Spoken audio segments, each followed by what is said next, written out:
They say the moon goddess only answers the songs of the broken-hearted once in 1,000 years. But when Seraphina Night Whisper, the pack's most worthless omega, sang her sorrow to the crimson moon, the Alpha King himself appeared at her door before the first light of dawn, ready to burn down kingdoms for the girl who didn't even know she was already his queen. The bitter pre-dawn wind cut through Seraphina's threadbare cloak as she scrubbed the pack-house steps of the ironwood pack, her raw fingers leaving bloody streaks on the frost-covered stone.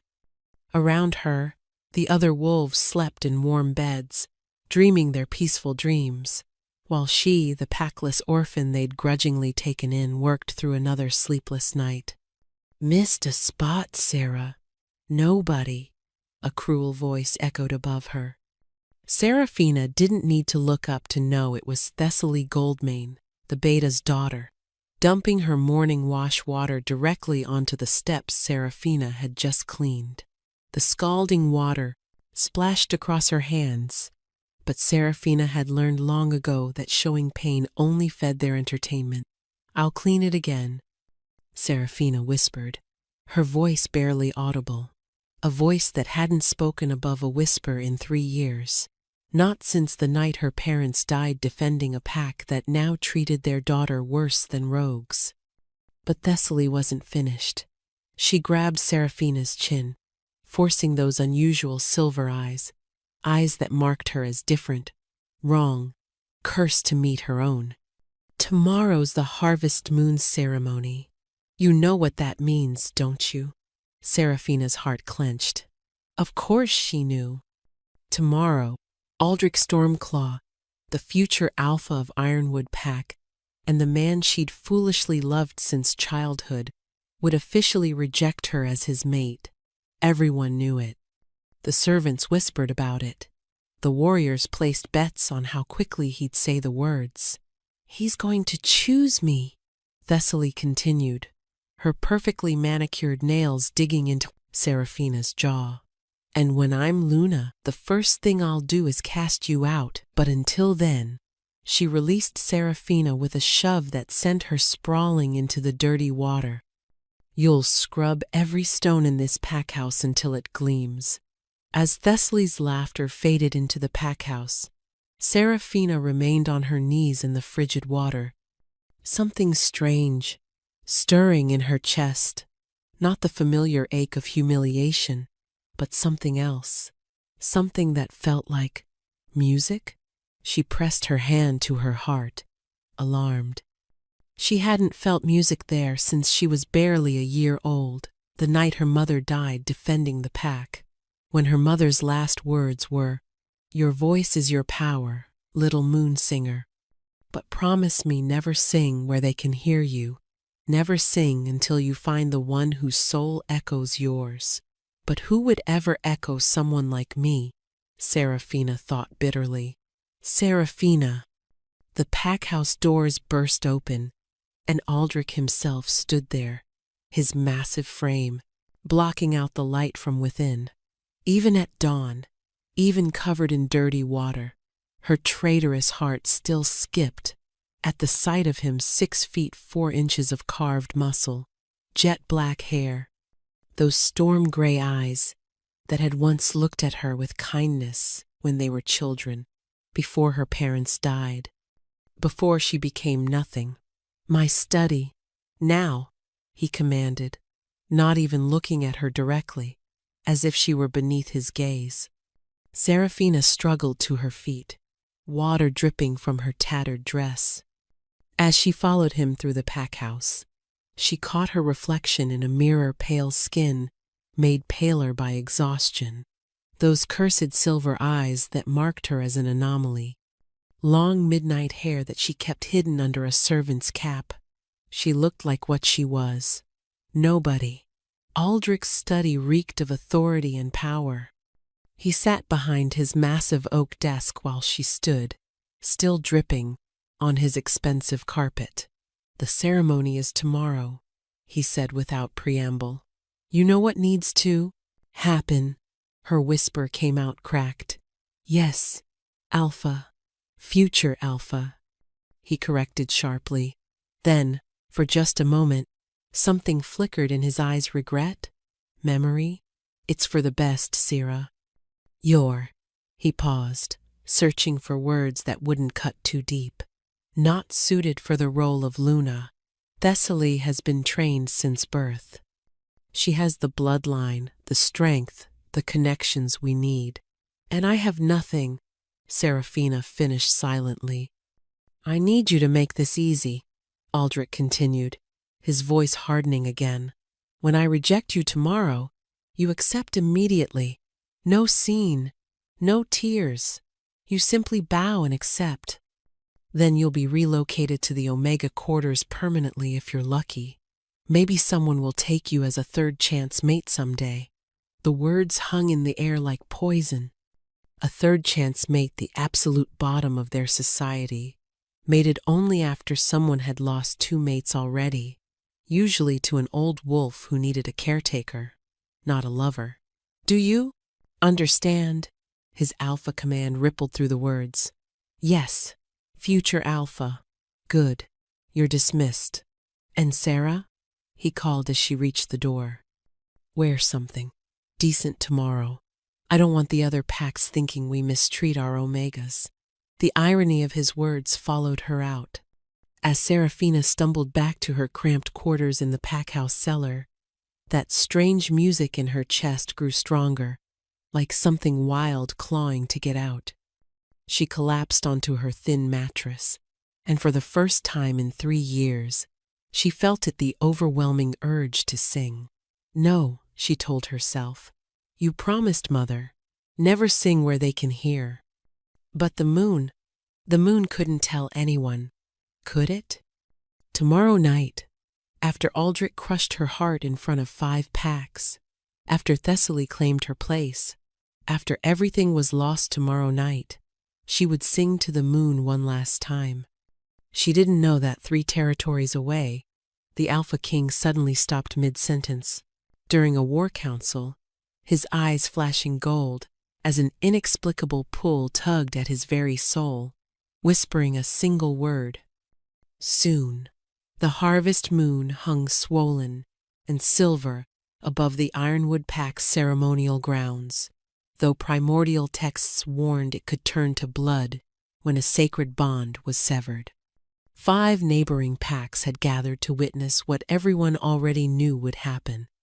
Serafina stood at the edge of the crowd in the decent dress. The pack had provided a plain gray thing that hung loosely on her too, thin frame trying to make herself invisible among the Omegas. The moment we've all been waiting for, Elder Mordecai's voice boomed across the grounds. Future Alpha Aldrich Stormclaw will now identify his fated mate. Serafina watched as Aldrich stepped into the ceremonial circle, magnificent in his formal black attire, his presence commanding every eye. The mate bond pull was excruciating. Every cell in her body screamed to run to him, to claim what the moon goddess had decreed as hers.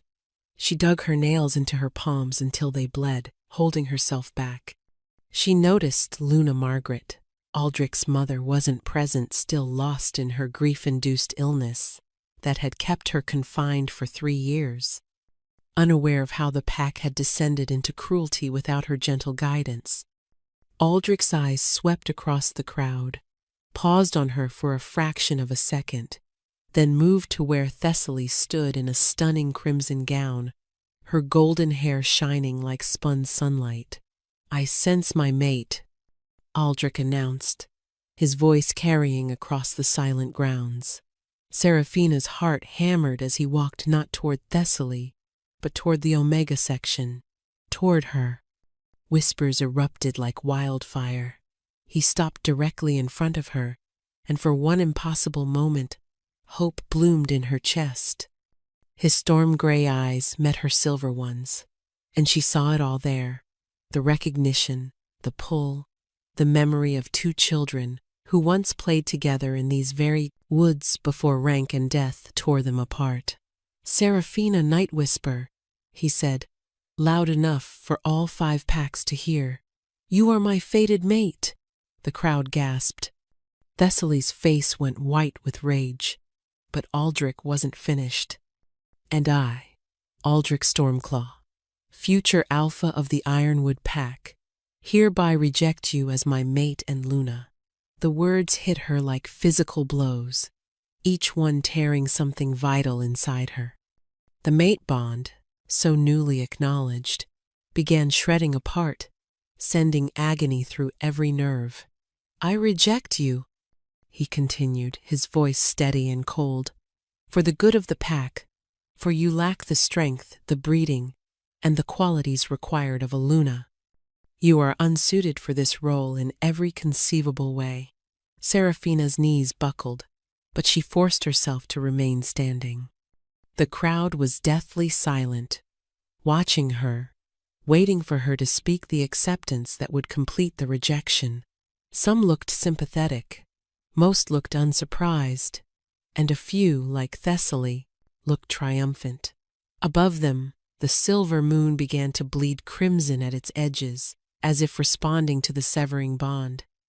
"I," Seraphina's whisper was so quiet that wolves strained to hear. "I, Seraphina, Night Whisper, accept."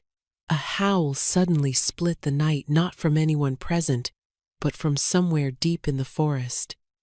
It was unlike any howl she'd ever heard, primeval, primal, and filled with such fury that several wolves involuntarily shifted in response. The temperature dropped 10 degrees in an instant, and the ceremonial fires flickered, as if bowing to an unseen presence. Elder Mordecai went rigid. "That's impossible. That howl pattern belongs to..." But before he could finish, the sound cut off as abruptly as it began, leaving everyone unsettled. "Continue," Aldrich commanded, though Seraphina noticed his hands were now clenched into fists. "I accept your rejection," Seraphina finished, and the moment the words left her lips, the bond snapped completely. The pain drove her to her knees this time, and no one moved to help her. Above, the moon turned fully crimson, bathing everything in blood-red light. Aldrich immediately turned to Thessaly, not sparing Seraphina another glance. "Thessaly Goldmane, I choose you as my chosen mate and Luna of the Ironwood Pack." The crowd erupted in celebration as Thessaly flew into his arms, their kiss passionate and performative. But Seraphina heard none of it over the roaring in her ears, saw nothing through the tears she refused to let fall. Somehow, she made it to her feet. Somehow, she walked through the celebrating crowd, their revelry a blur around her. She heard fragments, knew it would happen. Omega thinking she could be Luna. Better this way. Where's she going? She didn't stop walking until she reached the highest hill outside Pack territory, where a primordial white oak stood alone beneath the blood moon. This was the place her mother used to bring her as an infant, the place where she'd first learned she had a voice that could make the stars weep. The music in her chest wasn't asking anymore. It was demanding, clawing, fighting to get out. Seraphina looked up at the crimson moon, opened her mouth, and for the first time in 3 years, she sang. The first note that emerged wasn't a whisper, but a crystalline sound that seemed to make the very air shimmer. It was wordless, pure emotion given voice, grief, betrayal, loneliness, and underneath it all, a longing so deep it could crack mountains. She didn't know that her voice was carrying on frequencies only the most primeval wolves could hear. She didn't know that across 3 territories, the Alpha King Zephyr Shadowmourne had just shattered a wine glass in his hand, his eyes blazing gold, as that pull in his soul became a roar. She didn't know that she was singing the oldest song in creation, the song of a true mate calling to their other half. She only knew that she couldn't stop. The song poured from Seraphina like blood from a mortal wound, each note painting silver streams in the air that only she could see. She sang of mothers lost to protecting ungrateful packs, of fathers who died as heroes but were forgotten like villains, of little girls who once believed in fairy tales before learning they were meant to be servants, not princesses. She didn't notice when the forest went completely silent. No crickets, no owls, nothing daring to compete with her voice. She didn't see the figure materializing from the shadows until he spoke. Stop. The command hit her with the force of an avalanche. Not an alpha command, something infinitely more powerful.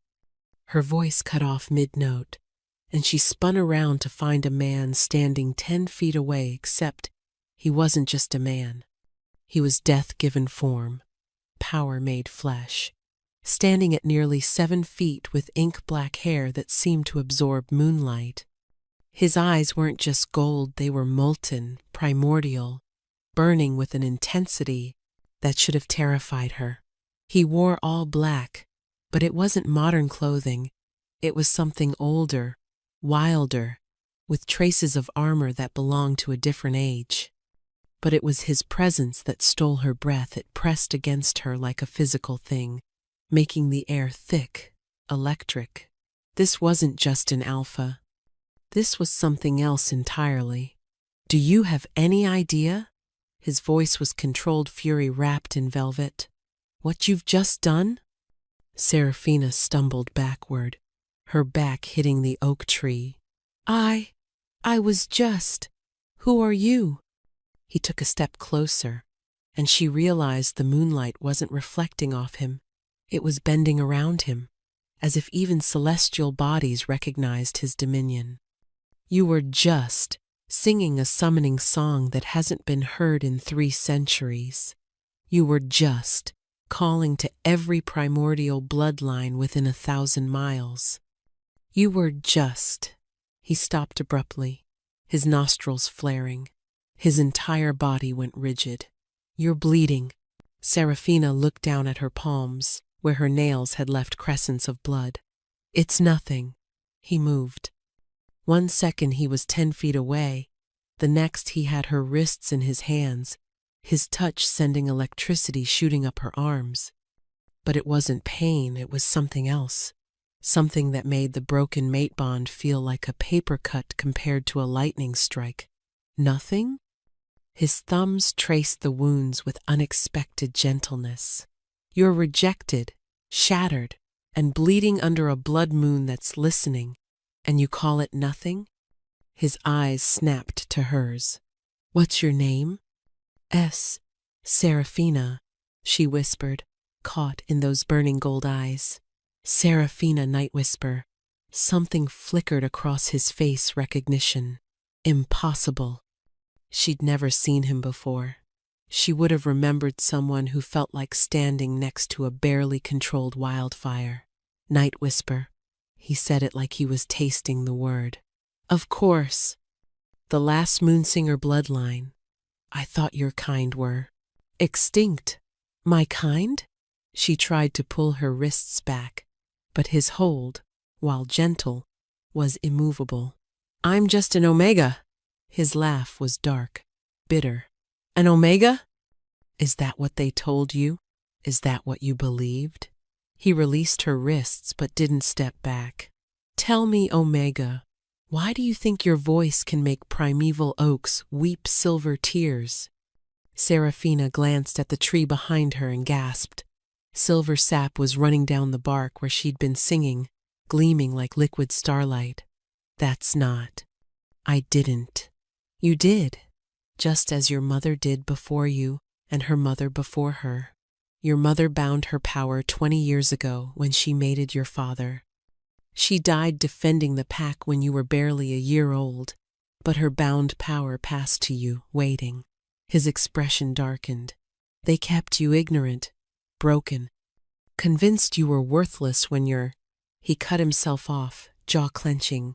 When I'm what? She demanded, finding courage she didn't know existed. Instead of answering, he tilted his head, listening to something she couldn't hear. His expression turned lethal. "We have company. Your pack is coming, led by that pathetic whelp who rejected you." "My identity must remain hidden for now," panic flared. "I need to go. If they find me here, talking to a strange wolf, they won't touch you." The certainty in his voice was absolute. "You don't understand. I'm nobody. I have no rank, no protection." He moved closer, and suddenly she could smell him pine smoke and winter storms and something primordially wild. "You're under my protection now. Your protection. You don't even know me. You can't just... Can't I?" His hand rose to her face, not quite touching, hovering an inch from her cheek. "Do you know what a summoning song is, little singer? It's a call that can only be answered by one wolf. Your true mate, your equal." The world tilted. "But Aldrich was my mate. That boy," the contempt in his voice could have frozen flame. "He was a lesson, nothing more. A cruel joke from fate to teach you the difference between what they tell you to want and what you're destined to have." Voices approached through the trees, Aldrich's commanding tone, Thessaly's shrill demands, and now she could hear Alpha Thorn's deeper growl among them. "I have to go," she whispered urgently. "No," he said simply. "You sang to the moon, Seraphina Night Whisper, and the moon sent me to answer. When that sun rises in 6 hours, everything you know will change. Remember, I am close, even when you cannot see me." "How do you know?" But he was already gone, vanished like smoke, leaving only the scent of winter storms and a promise that felt carved into her very bones. The pack burst through the trees seconds later, Aldrich at the lead with his father Alpha Thorn beside him. But Seraphina barely noticed them. She was too busy wondering who he really was. "What were you doing out here?" Aldrich demanded, scanning the hilltop with predatory alertness. Behind him, Thessaly clung to his arm while 6-pack warriors and Alpha Thorn formed a semicircle around Seraphina. "I asked you a question, Omega." His alpha command rippled through the words, but something strange happened. Instead of compelling her to answer, the command slid off her like water off glass. Everyone noticed. The warriors exchanged uncertain glances. "I was saying goodbye," Seraphina finally answered, her voice still a whisper, but steadier than before. The mysterious wolf's presence lingered like armor around her, invisible but undeniable. "Goodbye?" Thessaly laughed shrilly. "Planning to go rogue? How pathetic. You wouldn't last a night." "The silver tree—" "One of the warriors, Garrett," interrupted with barely contained awe. "Alpha, look at the oak." Everyone turned to see the silver tears still gleaming on the primordial bark, and the temperature seemed to drop another degree. Elder Mordecai pushed through the group, his weathered face pale. "Impossible," he breathed, approaching the tree with trembling hands. "This is Moonsinger magic." "But the last Moonsinger died 20 years ago." All eyes turned to Seraphina. "You," Mordecai pointed a shaking finger at her. "Your mother was Celeste Night Whisper. She could sing to the moon, but she bound her power when she mated your father. We thought the gift died with her." "Bound her power?" Seraphina's whisper carried confusion. "She never said, because we ordered her silence." Alpha Thorn interrupted, his scarred face grim. "Moon singers are dangerous. Their songs can drive wolves mad, summon creatures from the old times, even challenge alpha commands. Your mother agreed to bind her gift in exchange for sanctuary." "But binding requires consent," Mordecai muttered, still studying the tree. "If Seraphina's power is manifesting now—" "The rejection," Thessaly said suddenly, her pretty face twisting with realization. Rejecting a moon singer breaks any binding. You absolute fool, Aldrich. Do you know what you've— A howl cut through her words, the same primeval, furious sound from the ceremony, but closer now, much closer. Form a defensive circle, Alpha Thorn commanded, but his voice shook. That's a sovereign's call, but there hasn't been a sovereign alpha in our territories for 300 years, Mordecai finished, his face white as bone. The last one was Zephyr Shadowmourne, the Alpha King of the Northern Territories, but the histories say he vanished after the Great War. Another howl, this time from the opposite direction. Then another, and another. They were surrounded. What did you do? Aldrich grabbed Seraphina's shoulders, his fingers digging in painfully. Who did you call? Before she could answer, shadows exploded around them. Not metaphorical shadows. Actual darkness that moved like living things, swallowing the moonlight. The pack warriors shifted instantly, but their snarls turned to whimpers as pressure descended like a mountain falling. He emerged from the shadows like he was born from them, the mysterious wolf. But now she could see him clearly in his full glory, and the sight stole what little breath she had left. The histories say what I wanted them to say. The wolf spoke, his voice carrying ageless authority. Zephyr Shadowmourne never died.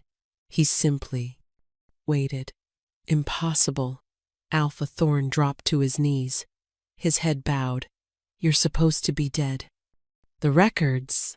The Alpha King stood in partial transformation, neither fully man nor wolf, but something between, something other. Power emanated from him in visible waves, making the air shimmer. Take your hands off her. He didn't shout. He didn't need to. The words carried such lethal promise that Aldrich released Seraphina instantly, stumbling backward. You rejected a moon singer, your own true mate. Do you have any conception of what you've done? I didn't know, Aldrich started. Silence. The word knocked everyone except Seraphina to their knees. You knew she was yours. You felt the bond.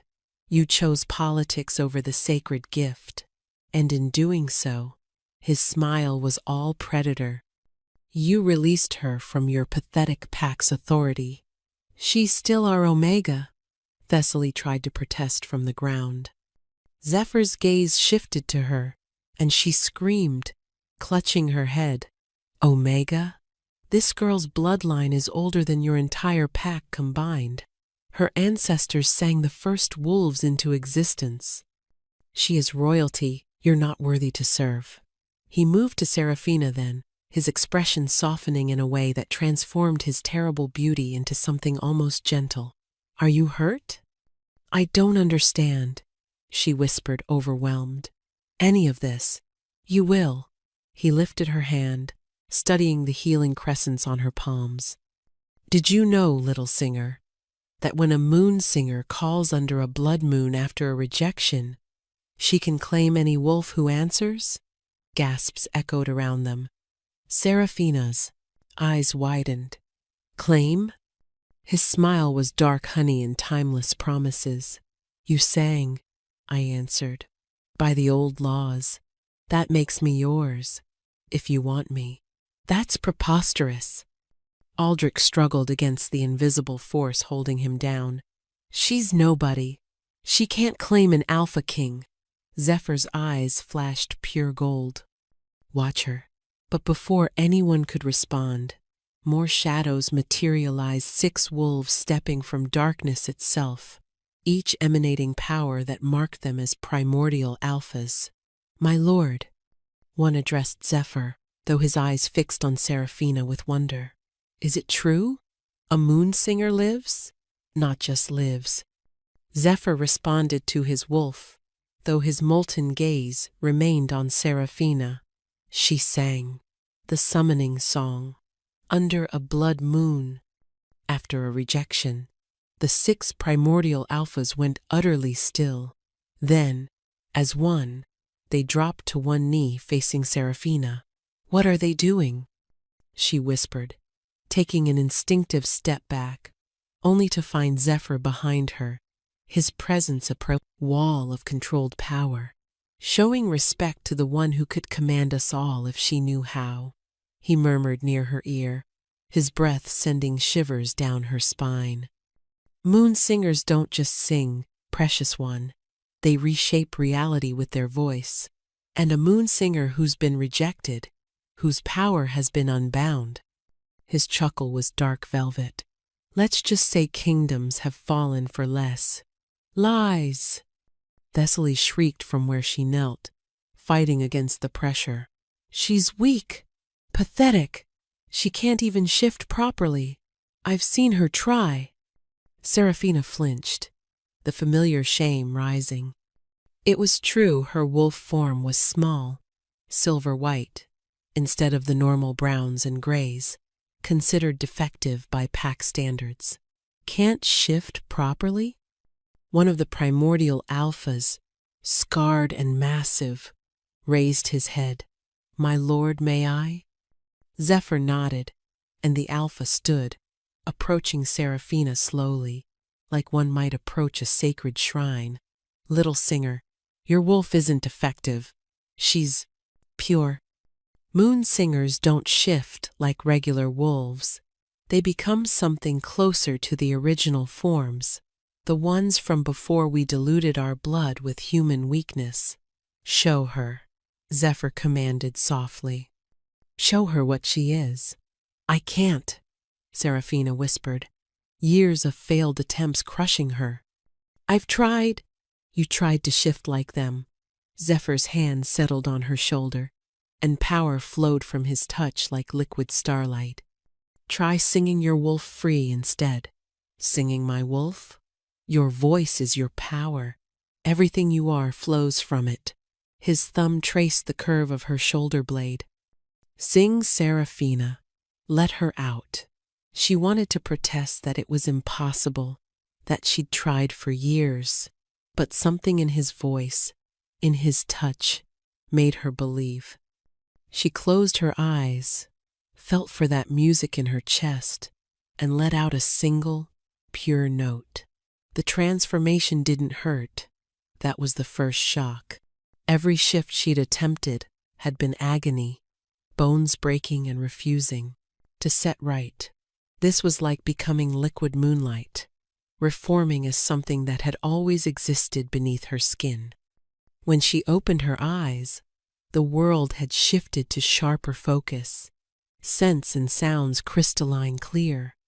She looked down to see paws of pure silver white, larger and more elegant than any omegas should be. But it was the gasps around her that made her look at her shadow. Wings. Her shadow had wings. "Blessed moon goddess," Elder Mordecai breathed. "A lunar wolf. They're not extinct." "Impossible!" Aldrich had finally broken free of the compulsion, surging to his feet. His face was twisted with something between rage and regret. "She's mine, my mate, my rejection to give or take back." "Take back?" Zephyr laughed, and the sound made trees shudder. "You think you can reclaim what you so publicly discarded?"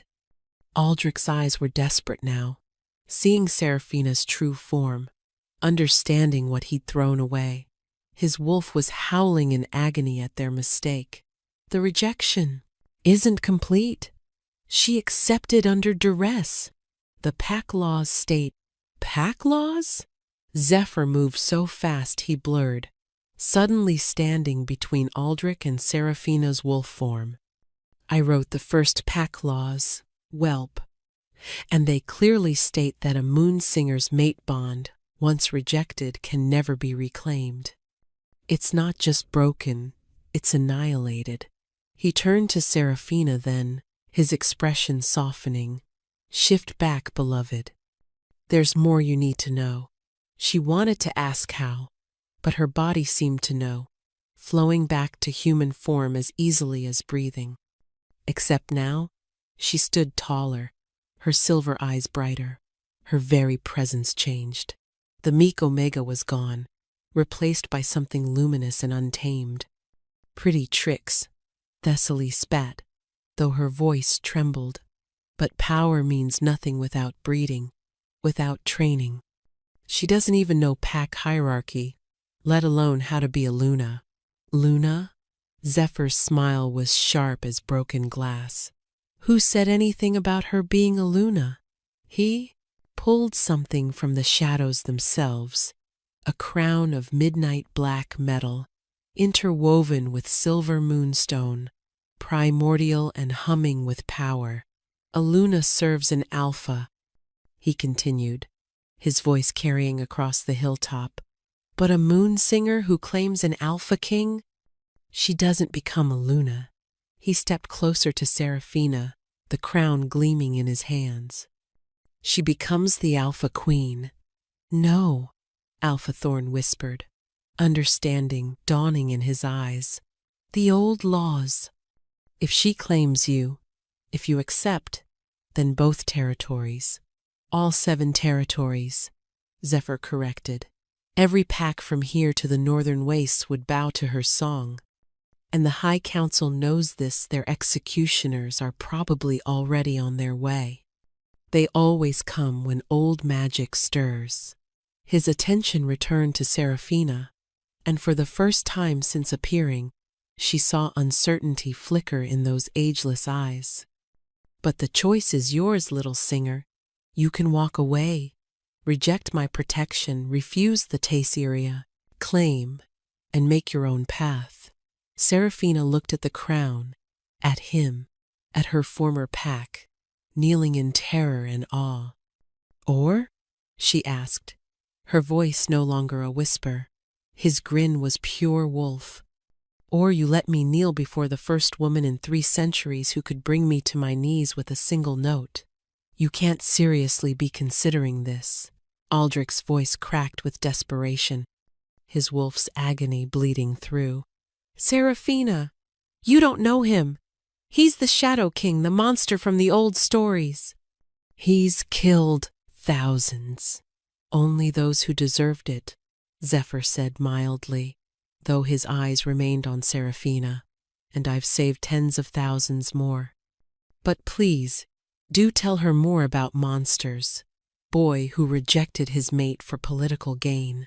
Seraphina stepped forward, her hand reaching toward the crown, then stopping. Why did you really come? You can't tell me an Alpha King appears just because someone sang a pretty song. For the first time, vulnerability flickered across Zephyr's features. For 300 years I've heard nothing but silence. Do you understand what that means? An Alpha King without a queen is half mad on the best days. But a sovereign alpha without his moon singer? He shook his head.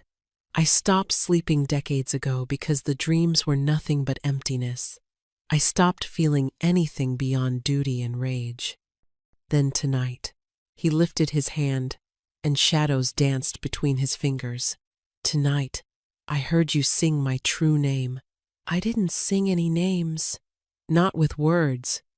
With your soul.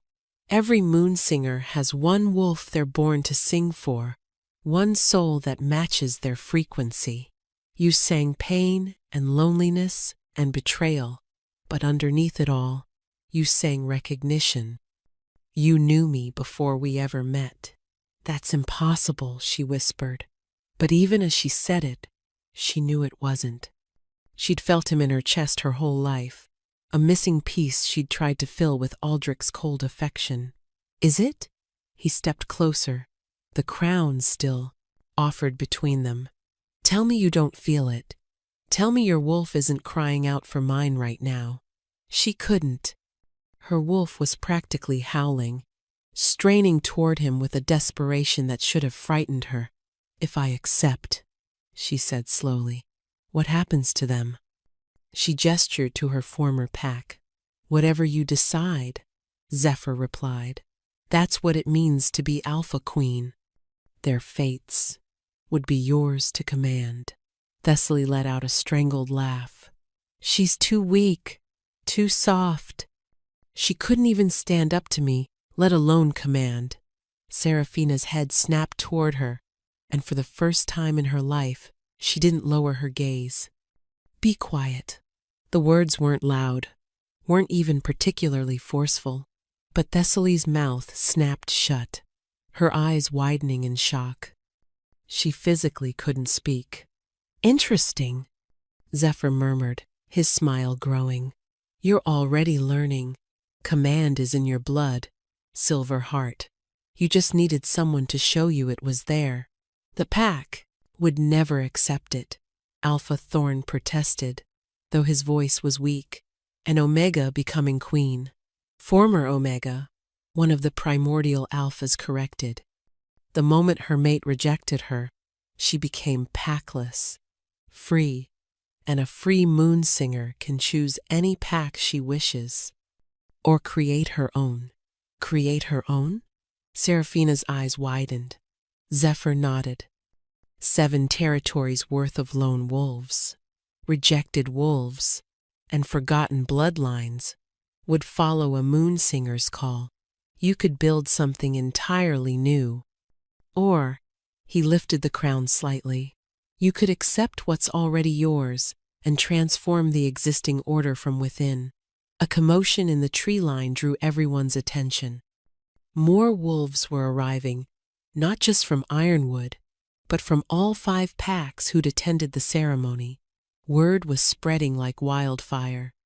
Among them, Seraphina spotted familiar faces, other Omegas who'd been tormented, overlooked wolves who'd never fit the traditional hierarchies, even some betas who'd questioned the rigid system.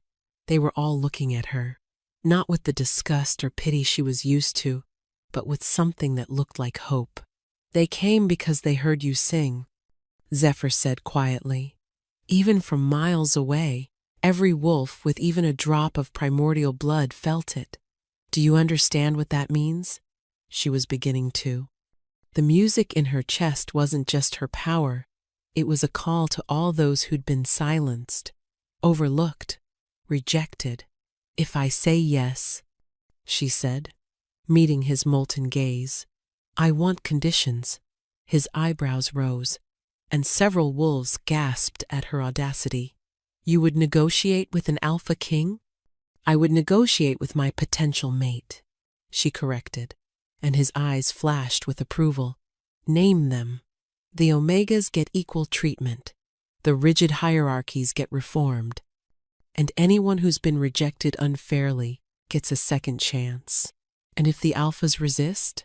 She smiled then, remembering how easily she'd silenced Thessaly. Then I'll sing them a lullaby they won't wake from until they learn better. Zephyr's laughter was rich and dark and proud. There she is, the queen I've been waiting for. He knelt then, the alpha king of 7 territories dropping to one knee, offering up the crown. Seraphina Night Whisper, last of the moon singers, will you accept your throne? The blood moon pulsed overhead. Her former pack held their breath, and Seraphina reached for her destiny. The moment Seraphina's fingers touched the crown, the world exploded into silver fire. Power primeval, wild, and infinite rushed through her veins like liquid moonlight. Every suppressed memory, every bound gift, every inherited ability from generations of moon singers flooded her consciousness at once. She saw her mother's true form, her grandmother's battles, the first moon singer who sang the original wolves from starlight itself. Seraphina! Aldrich's voice seemed to come from very far away. Don't do this. You don't understand what you're becoming. But she did understand. For the first time in her life, everything made perfect sense. When the silver fire faded, she stood transformed. The crown hadn't just adorned her, it had awakened her. Her midnight hair now held threads of pure silver. Her eyes glowed with inner light. And most shocking of all, Markings appeared on her skin, primordial runes that told the history of her bloodline in a language older than words. By the old gods, Elder Mordecai fell to his knees. The Luna prophecy. When the rejected rises with the crown of night, when the silenced one sings the timeless right, then shall the old ways crumble and fall, and the forgotten shall answer her call. You knew. Seraphina's voice had changed too, still hers, but layered with harmonics that made reality shiver. You knew there was a prophecy about me? We suspected, Alpha Thorn admitted from where he knelt. Your mother, she was too powerful. We convinced her that binding her gifts would protect you. We lied. You feared her. Zephyr rose from his knee, standing beside Seraphina as her equal. Just as you fear her daughter now. Please, Thessaly begged, finally able to speak again. Seraphina, I'm sorry. We were just following pack tradition. Tradition. Seraphina tasted the word like poison. Was it tradition when you poured wolfsbane in my wash water? Was it tradition when you had the warriors corner me during my first heat, terrifying me for sport? Was it tradition when you killed my pet rabbit because I dared to smile at Aldrich? Each accusation made Thessaly paler. The gathered wolves murmured in shock. Many hadn't known the extent of the abuse. I didn't mean, Thessaly started. Silence. Seraphina's command rippled with such force that birds fled from trees miles away. You will speak when I allow it. She turned to address all the gathered wolves, her voice carrying impossibly far. For 20 years I believed I was worthless, weak, defective. How many others here have been told the same lies? A young Omega, near the back, raised her hand, trembling. Then another, and another. Soon, dozens of wolves, not just Omegas, but smaller betas, older wolves. Anyone who didn't fit the perfect mold raised their hands. No more, Seraphina declared. The old hierarchy dies tonight. You can't, Alpha Thorn protested. The structure has existed for 1,000 years, and for 1,000 years it has crushed the spirits of those deemed unworthy. Zephyr interjected, his shadows beginning to writhe. I've waited centuries for someone with the power to change it. Is that why you really answered my song? Seraphina asked him. To use me for revolution? He turned to her fully, and for a moment his ageless mask slipped. I answered because I've been dead inside for 300 years, and your voice made me remember what it felt like to be alive. The revolution is just a pleasant bonus. Before she could respond, a new voice cut through the night, young, desperate, and familiar. Sarah? A small figure pushed through the crowd. It was Melody, Thessaly's younger sister, barely 16, and the only one who'd ever shown Seraphina kindness, sneaking her food when punishments meant starvation. Melody, get back. Thessaly shrieked, but the young wolf ignored her sister, approaching Seraphina with tears streaming. Is it true? Are you really the moon singer? Can you really change things? Melody, what? I'm an Omega too, Melody announced, and the crowd gasped.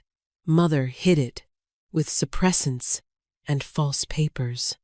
She couldn't bear the shame of 2 Omega daughters. But I'm tired of pretending. Thessaly's face crumpled. You stupid girl. Do you know what you've just done to our family's reputation? The same thing you did to Sarah's heart every day for years? Melody shot back, then knelt before Seraphina. I pledge myself to the Alpha Queen, if you'll have me. One by one, others began kneeling. Not the Alphas, not yet, but the forgotten ones, the rejected ones, the ones who'd never quite fit. Each pledge made Seraphina's crown glow brighter.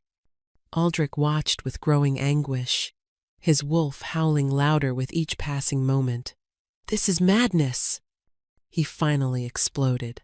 She has no experience, no training, no idea how to lead. Then I'll learn, Serafina said simply. With advisors who value wisdom over strength, compassion over cruelty. And if we refuse? Aldrich challenged. If the established packs reject your authority? Serafina smiled, and it was sharp as winter. Then you'll learn why moonsingers were feared enough to bind. She opened her mouth and sang a single note. Every wolf, except Zephyr and his primordial guard, dropped, pressing against the earth as something primeval in their blood recognized a power older than alphas. When she stopped, the silence was deafening. Enough games. A new voice snarled from the forest's edge. A massive wolf emerged, scarred, primeval, and emanating malevolence. Behind him, 20 more wolves materialized, all bearing the mark of the Bloodstone Pack, the cruelest in the 7 territories. Ragnar Bloodstone. Zephyr's voice dropped to sub-zero. You dare show your face? The wolf shifted to human form, a giant of a man with dead eyes and ritual scars covering his body.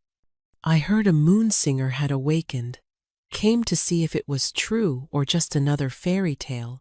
His gaze locked onto Serafina with predatory interest. She's pretty enough. She'll make a fine addition to my collection. Collection? Serafina asked, though something in her already knew.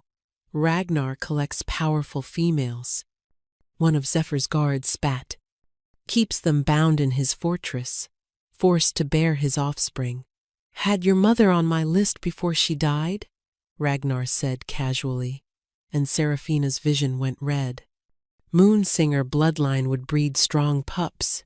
You'll do nicely as a replacement. The rage that filled Serafina wasn't hot.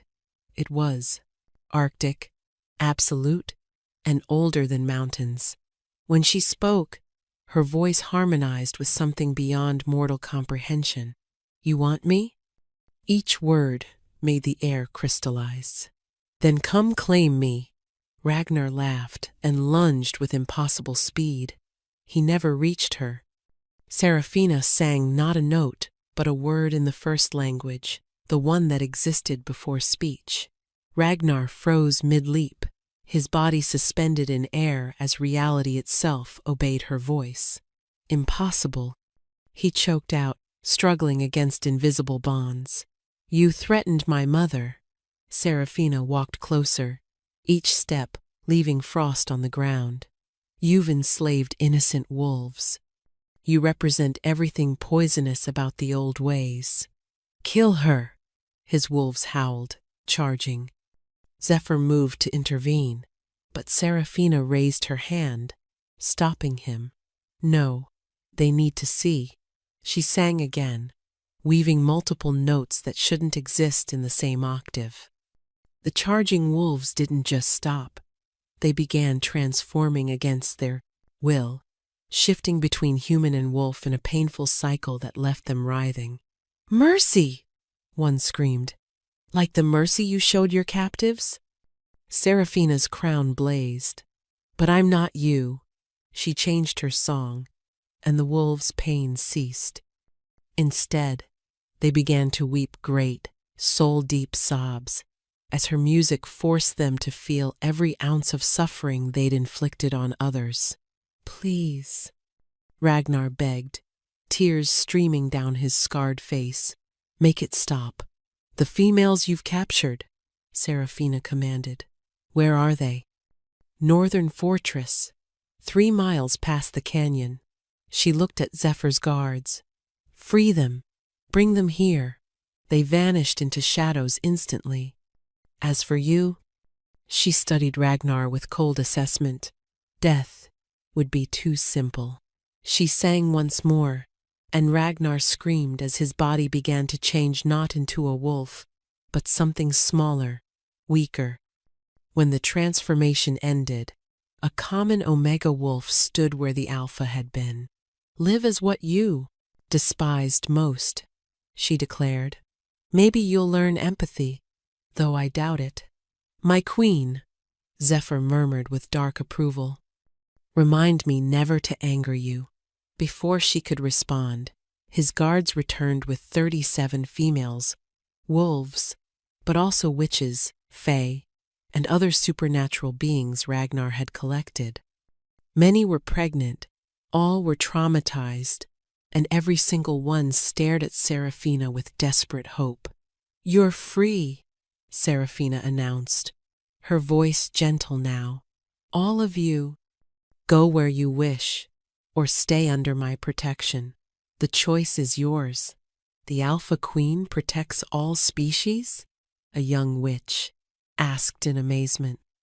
The Alpha Queen protects all who need it, Seraphina confirmed. This is revolution, Alpha Thorn whispered. The High Council will never accept.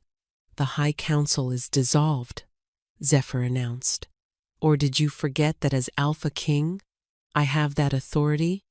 A new council will be formed, with equal representation from all ranks and species. You planned? This, Aldrich accused, staring at Zephyr with dawning horror at what he'd lost. You've been waiting for a moon singer to help you tear down the establishment. I've been waiting for her, Zephyr corrected. The revolution is her choice. I'm just here to ensure she lives long enough to make it. Seraphina turned to face her former pack, and they collectively stepped back. She wasn't the Omega they'd abused anymore. She was something far more dangerous. Someone with power who remembered every cruelty. Ironwood Pack, she addressed them formally. You have a choice. Accept the new order and work toward redemption, or resist and face judgment for years of systematic abuse. You can't judge us, Thessaly shrieked desperately. You're nobody, just an Omega playing dress-up. Seraphina tilted her head. Aldrich, tell me, can you still feel where our bond used to be? He paled, his hand going to his chest. It burns. My wolf won't stop howling. That burning is your wolf? Recognizing what you rejected. It will never stop. Every time you see me thriving, every time you hear of my accomplishments, that burn will intensify. She smiled coldly. That's not my curse. That's your wolf's shame. She addressed the crowd again. Those who stand with the new order, step forward now. Melody moved first, then the other hidden Omegas. Then, surprisingly, Garrett and several other warriors who'd always seemed uncomfortable with the abuse. Within minutes, 3/4 of the gathered wolves had stepped forward. The dawn comes soon, Zephyr noted, studying the eastern horizon, as the first rays of dawn painted the sky crimson, illuminating Seraphina's transformed figure. Aldrich made one last desperate play. If you're truly the moon singer of prophecy, he called out, his wolf's anguish making his voice crack, then prove it. The legends say a true moon singer can heal the soul. Broken. My mother has been catatonic since my father died. If you can wake her, I'll accept your authority. Several wolves gasped. Luna Margaret had been in a grief-induced coma for 3 years, unresponsive to healers or magic, absent during all of Seraphina's suffering. That's manipulation, Zephyr growled, using his mother's suffering. I'll do it, Seraphina interrupted, surprising everyone. But not for you, Aldrich. For her. They moved to the packhouse infirmary, a procession of hundreds now, as word spread. Luna Margaret lay still as death, her once vibrant form wasted to near skeletal. Seraphina approached slowly, studying the former Luna. Then she began to hum not a song of power, but a lullaby her own mother used to sing. Soft, gentle, full of love and memory. Luna Margaret's eyes fluttered. Seraphina increased the volume slightly, weaving in harmonics that spoke of spring after winter, dawn after the longest night. The watching crowd held their breath as color returned to the Luna's cheeks. "Thomas?" Luna Margaret whispered, her voice creaky from disuse. "No, he's gone." Her eyes focused on Seraphina, then widened. "Celeste? But you died." "I'm her daughter," Seraphina said gently. "Seraphina, the Omega," Margaret breathed. Then her face crumpled with shame. "Oh, child, what we did to you!" I was too lost in grief to stop it, but I knew. I always knew.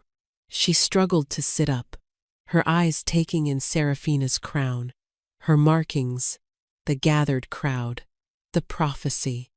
"You're the Luna Regina, the queen of all moons." "Mother, you're confused," Aldrich started. "No," Margaret cut him off sharply. "I'm clear for the first time in years." She turned to Seraphina. "Your mother saved my life once. Did you know that? A rogue attack when I was pregnant with Aldrich. She sang them to sleep, every last one." "Why did you let them bind her power then?" Seraphina asked, no accusation in her voice, just curiosity. "Fear," Margaret admitted. "The same fear that made us diminish you. We were terrified of what we couldn't control." She looked at her son with disappointment, and that fear made us monsters. "Touching reunion," a sardonic voice interrupted, but irrelevant. Everyone turned to find 3 figures in black robes, the High Council's executioners, whom Zephyr had warned about. "The High Council may be dissolved," the lead executioner said, "but its final order stands. Any moon singer must be eliminated for pack stability. You're welcome to try." Zephyr stepped forward, shadows coiling. "Not you, Shadow King. Your mate's already dead. You can't kill what doesn't live." The executioner pulled out a moonstone blade, the only weapon that could permanently kill a moon singer by severing their connection to the lunar force. "No!" Aldrich shouted, surprising everyone by stepping between Seraphina and the blade. "I reject the council's authority. Stand aside, boy." "I was wrong," Aldrich said, not moving, his wolf finally quiet in the face of protecting what it had lost. "I rejected my mate for power, for tradition, for fear, but I won't let you kill her for existing." The executioner raised the blade, prepared to go through Aldrich. Seraphina began to sing. This wasn't like her previous songs. This was something primeval, something that bypassed ears entirely and spoke directly to the soul. Every wolf present from Alpha to Omega felt their wolves respond, howling in harmony. The executioners tried to resist, but their robes began to burn away, revealing the binding marks that enslaved them to the council's will. Seraphina's song targeted those marks, her voice becoming a key that unlocked their chains. "Free!" one executioner gasped, dropping his blade. "We're free. The council bound you?" Zephyr's voice was deadly quiet. "For centuries," another confirmed. "Forced to kill any threat to their power. Moon singers, shadow walkers, dream weavers. We eliminated them all. No more," Seraphina declared, her crown blazing. "The age of fear ends now." She turned to address everyone. "Send word to all 7 territories. Any bound soul seeking freedom, any rejected wolf seeking acceptance, any creature seeking sanctuary, they will find it here. We're not just changing the hierarchy, we're rebuilding from ash." "And those who resist?" Alpha Thorn asked. "Will face the combined might of the Shadow King and the Moon Singer," Zephyr said, taking Seraphina's hand, "though I suspect most will fall in line rather quickly." "You still need to complete the claiming," Elder Mordecai reminded them. "Without it, the bond remains incomplete." Seraphina looked at Zephyr, this dangerous, beautiful creature who'd waited centuries for her song. "How do we complete it?" His smile was pure sin. You sing my true name while I speak yours. But be warned, once done, it can't be undone.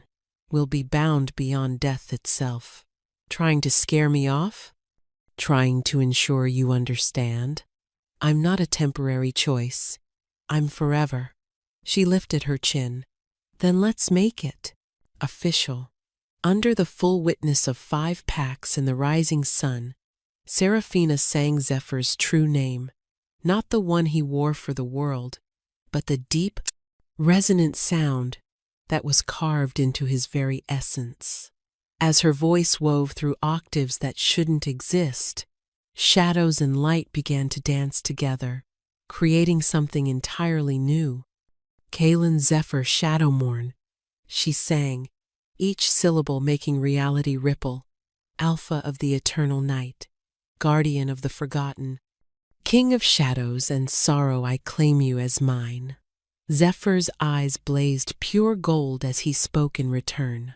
Seraphina Celeste Night Whisper, last of the moon singers, voice of the silenced, breaker of chains, queen of song and starlight, I bind myself to you beyond time, beyond death, beyond the ending of all things. The moment their vows completed, the world exploded with light. Every wolf present shifted involuntarily, howling in unison as primordial magic rewrote the very fabric of pack law. Seraphina and Zephyr rose into the air, surrounded by spiraling shadows and silver light that merged into something unprecedented twilight itself made manifest. When they touched ground again, both bore matching marks, crescent moons intertwined with shadows on their forearms, glowing with subtle power. The Luna Regina bond, Elder Mordecai whispered in awe. It hasn't been seen for 1,000 years, but the transformation wasn't complete. Seraphina turned to face her former pack one last time. Aldrich Stormclaw, you rejected me for Thessaly Goldmane. That choice stands. Live with it. I know, Aldrich said quietly, the fight gone from him, his wolf finally accepting its loss. I'll spend my life regretting it. Good, she said simply. Use that regret to be better. She addressed Thessaly next. You have 2 choices. Serve under Melody, as she learns to lead with compassion, or leave these territories forever. Serve my Omega sister? Thessaly's voice broke. Serve your Luna, Seraphina corrected. I'm appointing Melody as the new Alpha of Ironwood Pack. The crowd erupted in shocked murmurs, but Melody stood tall, her Omega status no longer a shame, but a strength. This is the new way, Seraphina announced, her voice carrying to every wolf in the 7 territories through the pack bonds. Power isn't determined by birth or brute strength, but by wisdom, compassion, and courage. Any who cannot accept this are free to leave. Some did leave about a dozen wolves who couldn't imagine a world where Omegas could be alphas. But hundreds stayed, eager to see what this new world might become.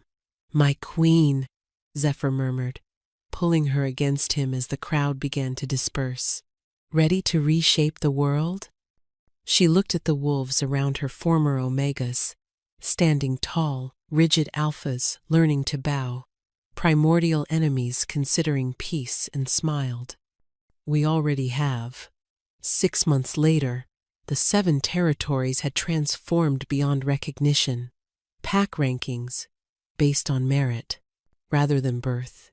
Interspecies councils promoting cooperation. And at the center of it all, a queen who sang hope into existence daily. And sometimes, on quiet nights, wolves would hear 2 voices singing in harmony, shadow and starlight, power and compassion reminding them that even the rejected could rise to rule the world. The Omega had become the Alpha Queen, and her song had just begun.